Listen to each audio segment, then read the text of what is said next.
Hello people, I'm Kirsten, back with another unboxing and accessibility review, except this time I'm actually going to start a new series on products and software associated with filming and editing and video production and all of that, all things video. I've noticed that when I try to Google search different video software and hardware that can be used by blind people for video making, there's really not a lot out there. Companies really don't showcase accessibility as one of their top features, probably because most people don't think blind people make videos, which is fine. But I make videos and have a YouTube channel, as you know, but I'm not the only blind person that does that. There are a lot of other blind people that have YouTube channels, but you have to stay here, binge watch all of my stuff first, and then go check them out. Okay, so the first thing that I decided to buy as an impulse purchase from Best Buy is a gimbal, which for blind people makes a lot of sense to buy because it's a handheld device that you use to connect to your smartphone. They make them for our certain cameras too. But you use it for footage stabilization, which is hard for blind people to fix, you know, in the editing mode. And getting sort of panoramic shots, and there are some with the follow me feature so that you can focus on certain subjects. And really you're just trying to level up your filming game without really necessarily having to see. So I thought I would try a gimbal and see what happens. And today we are going to unbox and review the DJI OM4, which is one of their newer products. I'm really excited about this gimbal because it has all the features I just mentioned. So I'm gonna unbox it, show you what it looks like, then go through the manual with Joe and tell you anything you need to know if you're blind. And then actually connect it to my smartphone and show you guys what the footage looks like when using a gimbal so that maybe you can purchase one of your own if this is something you're interested in. Okay, so the packaging honestly reminds me of how Apple does their stuff, but basically, so where'd those instructions go? Crap. To your right. Where are the instructions? Oh. So like all of these different instruction bookies came in a little cardboard thing. It comes with a carrying bag, which is really nice. It's like a soft texture. Then it has a magnet and it has, I don't even know what this is for. We're gonna explore that in a second. And then all of this lifts out. See what I mean? It reminds me of an Apple product. So then this is super cute. It's this little tripod that you can use. So one of the things about this is that you're supposed to be able to set it up and then use the same sort of zooming and follow me features if your camera isn't moving, which is kind of cool. And then this is supposed to be used to hold the device and use the magnets.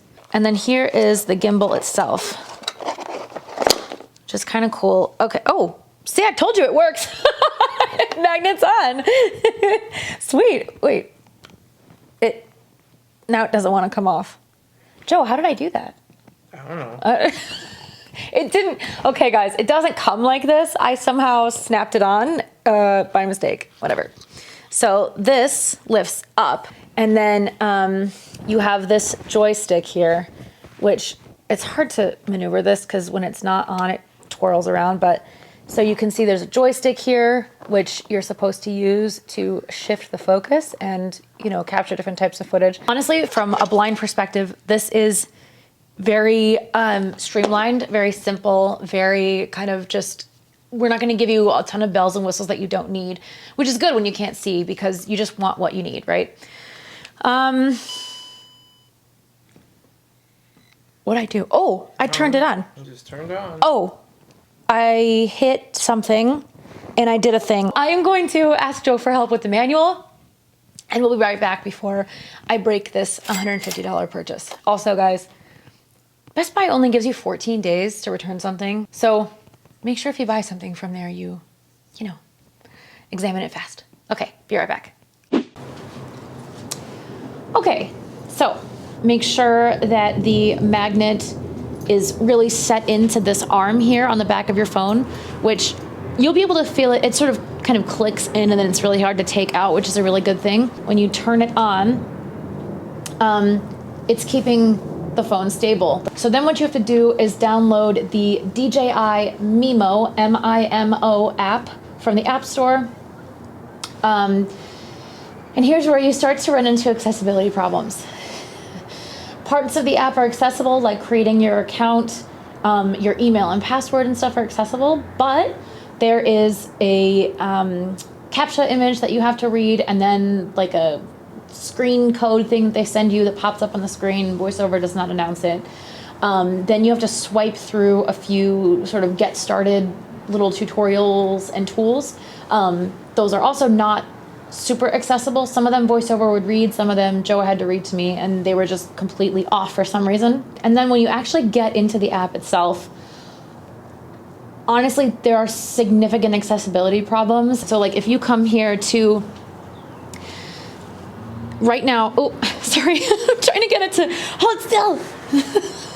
Hold still. Okay. If you, right now we are in the DJI Mimo app, and what it does is connect to your camera via Bluetooth, and then you can, and I think you can also connect your iPhone with a cable as well, and it'll charge your phone. But it connects to this app, and then you use the controls from the different gimbal buttons to control what your camera does on your iPhone, and then the photos and videos are supposedly saved in there. Here's VoiceOver. Okay, so gimbal selfie, hyperlapse, time lapse, time zoom, or something zoom, I don't even know. Slow motion, video, photo, pano. You have to hit done in the top right corner. There's it's telling you an effect that it can do. It's telling you an effect that it can do. So it probably, oh, where did it go?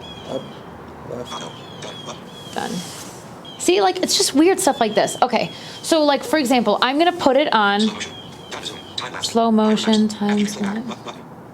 Where did it go? Okay guys, I'm gonna put it on pano, for example. So we're gonna do pano for a panoramic shot. I'm going to hit record, and we're gonna do a panoramic view of what we see off of my balcony.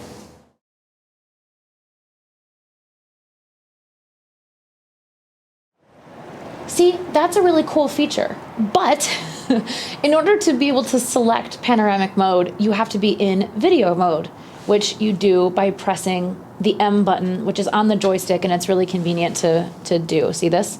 You can just press it with your thumb.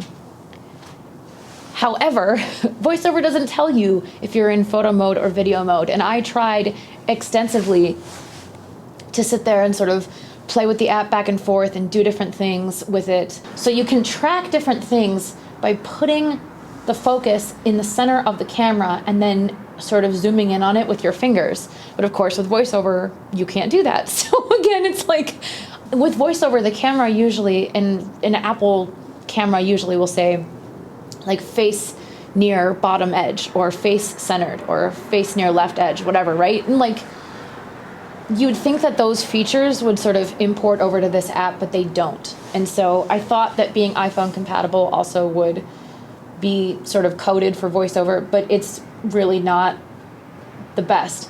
But there is a follow me feature. You can hit the trigger once, and then once you hit record video, it'll just follow you wherever you go. So watch this. You gotta switch the camera. Okay. So hit it 3 times. Here's another thing.